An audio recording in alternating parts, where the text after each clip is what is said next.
안녕하세요. 좋은 아침입니다. 장동호 메리스탁의 박시장입니다. 9월 7일 오늘 아침 마감한 미국 증시 동향과 어제 우리 증시 급등 특징 종목에 대해서 말씀을 드리겠습니다.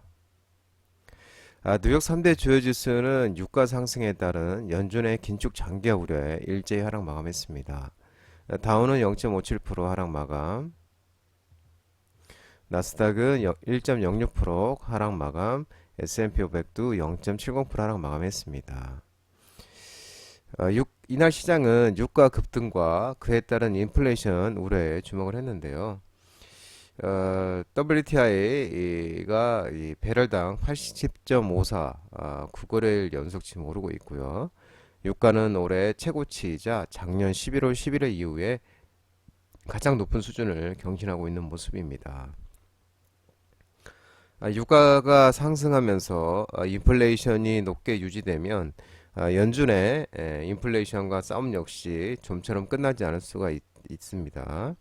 그러면 그만큼 연준이 높은 금리를 유지하는 기간도 금리 인상 장기 우려가 길어지면서 3대 지수는 모두 하락 마감했습니다. 미국의 서비스 업황이 확장세를 이어간 것도 연준의 금리 인상 지속 우려를 지금 뒷받침하고 있는데요. 미국 공급관리협회 ISM이 발표한 지난 8월달 서비스업 구매관리자 지수 PMI가 54.5로 시장 예상치는 52.5였고 전월치는 52.7이었는데 모두 높게 나온 수치입니다.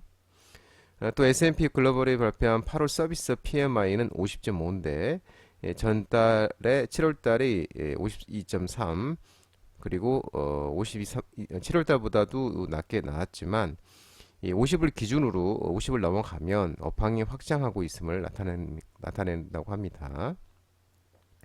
그러면서 이 미국의 국채 수익률이 오름세를 보이면서 또 위험자산 주식에 대한 투자 심리는 위축이 됐습니다. 2년물 국채 수익률이 장중에 5%까지 오르면서 특히 기술주에 대해 부담을 줬습니다. 또 연준의 이제 그 베이지북이 발표가 됐는데요. 이 연준은 경기 상승세가 완만하다고 보고 있습니다. 연준이 여름 동안 대부분 지역의 경제가 완만한 속도로 성장했다고 봤다. 하지만 연준은 관광에 대한 소비 지출이 예상보다 강했는데 이는 팬데믹 시대에 억눌렀던 소비가 늘어난 현상을 펜트업이라고 하는데요. 이 억눌렀던 펜트업 수요의 마지막 단계로 여겨진다고 언급을 했다고 합니다. 또 연준은 또 일부 지역에서 소비자들이 저축액을 모두 소진했으며 지출을 위해 대출에 더 많이 의존하고 있다는 보고를 했다고 강조를 했습니다.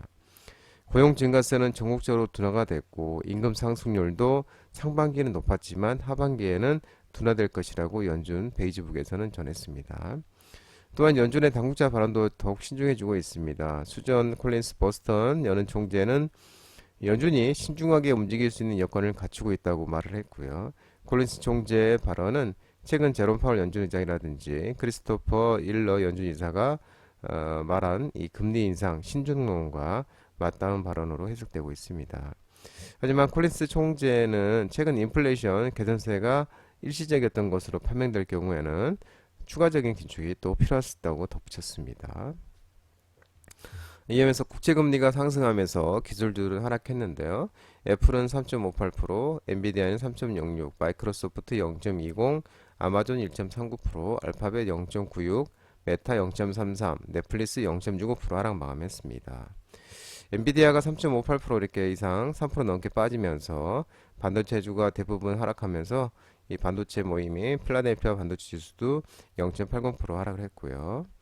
특히 또 애플 같은 경우는 3.58%를 하락했는데 미국이 중국에 개발한 틱톡과 화웨이 사용을 금지하자 중국도 그 공무원들에게 미국의 애플에 만든 아이폰을 사용을 금지하는 이 소식이 나오면서 그래서 외국산 휴대폰 사용을 공무원들에게 사용하지 말라라는 또 이 소식이 나오면서 애플은 또 더 하락이 컸습니다. 전기차도 금리 인상 여파로 테슬라는 1.78% 하락하면서 251.92달러에 마감했고요. 리비아는 0.56%, 누시드 2.54%, 니콜라도 5.13% 하락 마감했습니다. 유럽 주요국 증시도 국제유가 상승에 따른 인플레이션 우려 등의 일제히 하락 마감했습니다. 독일, 프랑스, 영국 다 일제히 하락 마감했습니다. 국제유가는 미국의 원유 재고 감소와 세계 최대 산유국 사우디와 러시아가 자발적 감산 연장 등의 연말까지 연장한다고 그랬죠. 예, 상승 마감했는데요. 아까 말씀드린 것처럼 87.54달러 0.98% 상승 마감했습니다. 어제 우리 증시 또한 유가가 급등하면서 인플레이션 우려에 외국인이 693억 순매도, 기관이 3056억 순매도하면서 하락 마감했습니다.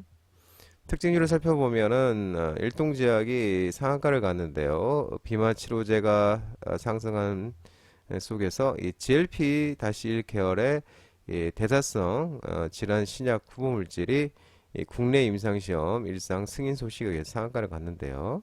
이 대사성 질환 신약 물질이 GLP-1 계열이기 때문에 비만과 당뇨 쪽에도 사용할 수 있는 그런 후보 물질로 이제 부각이 되면서 일동제약이 상한가 갔습니다.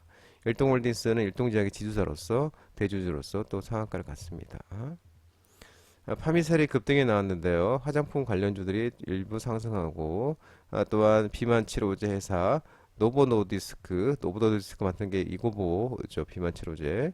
그러니까 이게 유럽 시총 1위 등급의 베이비똥을 누르고 유럽 시총 1위 등급의 비만 치료제 시장이 부각이 되면서 제약바이오에 훈풍이 일어나면서 파미셀이 또 상승 마감했습니다.